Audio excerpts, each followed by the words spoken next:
Well, I guess you clicked, so you're in the mood for 3 tips that are going to help you take that AP Gov exam and crush it in your mind vice. And hey, I'm Steve Heimler, and if you do what I'm about to tell you, you will go from being panicked about your exam to prepared and confident. And if that's what you want, let's get to it. Let's start with tip number 3. Know the date and time of your exam. And if you don't know, then here it is. Now, the AP overlords recommend that you show up to your testing location at least 30 minutes before the exam, and that is solid advice because you do not want to be late. The exam is already stressful enough, and you don't want to add to it with a healthy dose of tardyhood. Okay, tip number 2, get familiar with the format of the exam. You should know exactly what you're in for before you sit down to take it, so let me explain it up real nice for you. Now, the entire exam is going to take you 3 hours, and this year it's going to be digital. Now, nobody asked me whether we should have a digital exam, and I happen to think a paper exam is better, but take that with a grain of salt because I literally just figured out that you can swipe at the bottom of the iPhone to go to another app. What a time to be alive. Anyway, there's going to be 2 sections, and they're going to break down like this. The first section will be all multiple choice. You'll have to answer 55 questions in 80 minutes, and your performance here will count for 50% of your overall score. And if you've taken the APUSH or the AP World History exam before, where you had to answer 55 questions in 55 minutes, and this is going to feel downright luxurious, like plenty of time here. Now, some of these questions are going to be based on a stimulus, and it's either going to be something to read or a political cartoon or a graph or something like that. And in that case, there might be 2 to 4 questions attached to that stimulus. And then other questions are just going to be straight question and answer with no stimulus. But either way, just know that they're testing your ability not only to recall vocabulary words, but instead they're testing your ability to think like a political scientist and actually apply these course concepts. Okay, the second section has all the writing. You'll have to answer 4 free response questions, and they'll give you 100 minutes to do so, and this part counts for the other 50% of your score. Now, these questions won't just come out of nowhere. They actually tell us ahead of time what kind of question each of these FRQs will be. The first is going to be a concept application question, and they're going to give you a scenario that you probably don't know, and you have to apply it to a concept that you do know from the curriculum. And this one is always going to be worth 3 points. And then the second is going to be the quantitative analysis question, in which they give you some kind of data to look at, and you have to interpret it and then write about it. And this one is always going to be worth 4 points. And then the third question is the SCOTUS comparison question. They'll give you a Supreme Court case that you don't know and then ask you to compare it to one of the required cases of the course that you do know. And I'll say more about that in a minute, but this question is always going to be worth 4 points. Now, for each of these 3 questions, they recommend that you spend 20 minutes each on them, and that's a pretty good recommendation. But to be honest, if you really know your stuff, you're probably not even going to need that entire time. And it's up to you to budget that time, so keep an eye on that clock. And that is important because of the 4th and final question that you'll see in this section, the argumentative essay. They recommend that you take 40 minutes on this one, so make sure that you have that kind of time when you get to it. And for this question, they're going to give you a prompt, and then you just have to start pulling information out of your brain folds and write about it. Additionally, they're going to give you a list of 3 required documents, and you have to choose one to support your argument, and then for your second piece of evidence, you either have to choose another one of those documents or another concept from the course. And hey, don't tell anyone, but I got a little secret for you. Like, it's not that hard to guess what the topic will be for this essay, and I've got a whole video on it, so,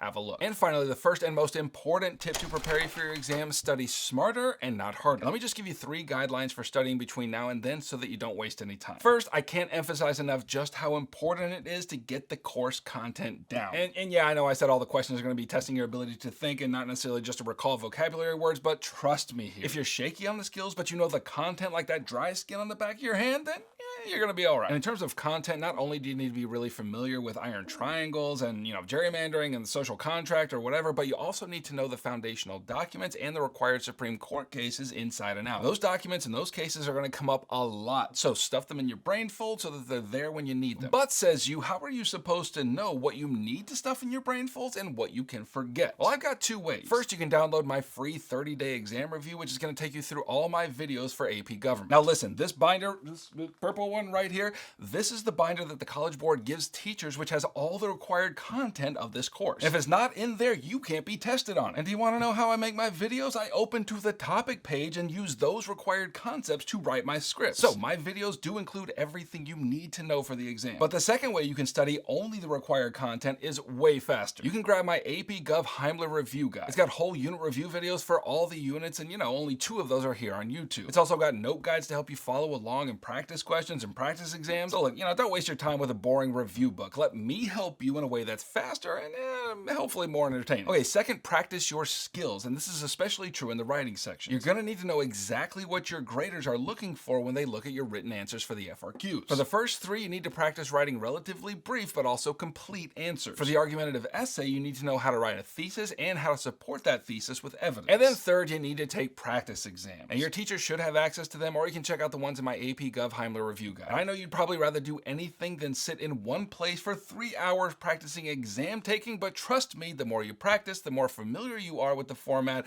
the better you're gonna be on exam day. All right, so right here's my playlist that has everything you need to get started studying for the AP Gov exam, and I would highly recommend that you get started now. And here's the link for my 30-day review guide and my AP Gov Heimler review guide. And hey, stick around the channel because I'm gonna be publishing videos like a madman between now and exam day to help get you ready. So I'll catch you on the flip-flop.